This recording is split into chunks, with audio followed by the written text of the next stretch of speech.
Mesdames et messieurs, bonjour ou bonsoir, selon les endroits où vous résidez. Bienvenue à bord de cette capsule Mali Stop à la mendicité. C'est à propos de mesures mettant fin à la mendicité des enfants. Sans plus tarder, visionnons ce qui suit.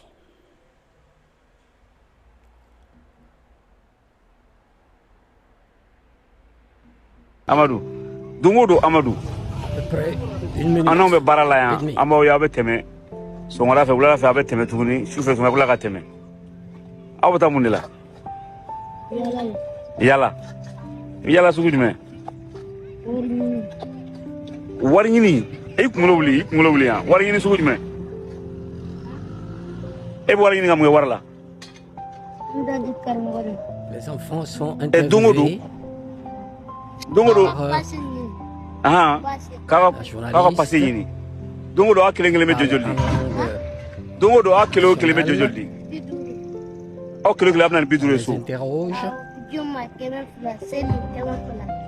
juma don a bɛ na ni 200 ye Par leur selido tuteur, 200 aw kelen o gardien, kelen n'a ma nana ye dun commandé toute la i kunkolo wuli dans tan la rue. n'a ma nana ye dun a b'aw bugɔ mais a bɛ wari di mun bɛ kɛ wari la a bɛ mun kɛ wari la a t'a dɔn a tɛ d'aw ma Ils expliquent mais jɔni bɛ comment dumuni ça d'aw se ma passe. Chaque jour, on leur donne aw yɛrɛ bɛ taa 250 dumuni ɲini et à la fin, c'est-à-dire le vendredi, Ok. eux, ils doivent donc payer au tuteur 1000 e tɔgɔ Amadou 1000 francs Dongo do CFA, Amadou. tout ça en CFA, bien sûr. an bɛ baara la yan Bon, voilà en an b'aw ye gros, aw bɛ tɛmɛ la sɔgɔmada fɛ wulada fɛ situation a bɛ tɛmɛ qui dure et le gouvernement de transition ou de refondation vient de prendre quelques mesures. Prendre des mesures pour arrêter, espérons-le, définitivement cette situation qui perdure. Pour aller un peu plus loin, j'ai posé les questions suivantes. En quoi cette pratique de mendicité imposée à certains enfants affecte négativement leur croissance et éducation? Deuxième question, quels seront les effets positifs si la suite de l'éducation des enfants pour les enfants concernés? En troisième question, comment cette décision sera-t-elle accueillie par les partisans de cette forme d'éducation? Et que risque-t-il? Il s'agit principalement des marabouts. Quel délit, quel crime? À ma première question, je partage mes réflexions. La mendicité imposée prive ces enfants de temps scolaire, expose à la malnutrition, aux abus et aux risques sanitaires, entraînant des retards cognitifs, analphabétisme et troubles psychologiques qui compromettent le développement global. Deuxième, effet positif de la décision. La fin de cette pratique permettra une réinsertion scolaire via des modèles hybrides qui existent, favorisant une éducation complète, des compétences durables et une meilleure intégration sociale pour un avenir autonome et digne. À ma troisième, c'est-à-dire réception et risque pour les partisans, les défenseurs des daras traditionnels pourraient contempler une résistance culturelle et religieuse. Mais la stratégie nationale, avec l'encadrement et les partenaires, vise à minimiser les tensions tout en promouvant une éducation respectueuse des valeurs maliennes.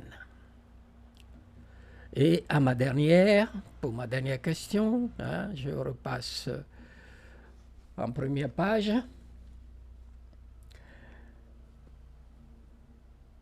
Ma foi,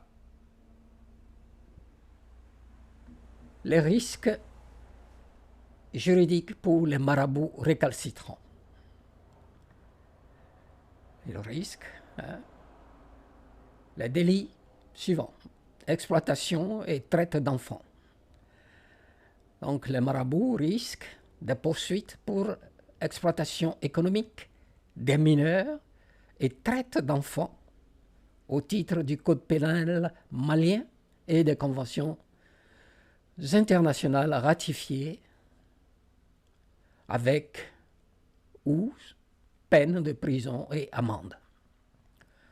Ensuite, possible, non-respect de l'obligation scolaire. En maintenant des enfants hors du système éducatif national, ils s'exposent à des sanctions administratives et pénales liées à la loi sur l'éducation obligatoire et la protection de l'enfance. Ensuite, il y a la stratégie de 2026-2028. C'est le nouveau cadre national.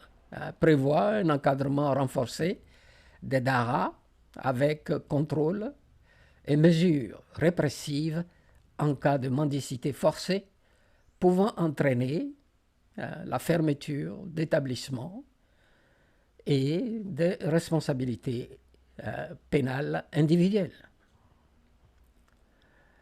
Alors, s'agissant de l'exploitation de mendicité forcée, selon le Code pénal malien, article relatif à l'exploitation des mineurs, les marabouts encourent jusqu'à 5 à 10 ans de prison et des amendes importantes pour traite, exploitation économique d'enfants et mise en danger de mineurs.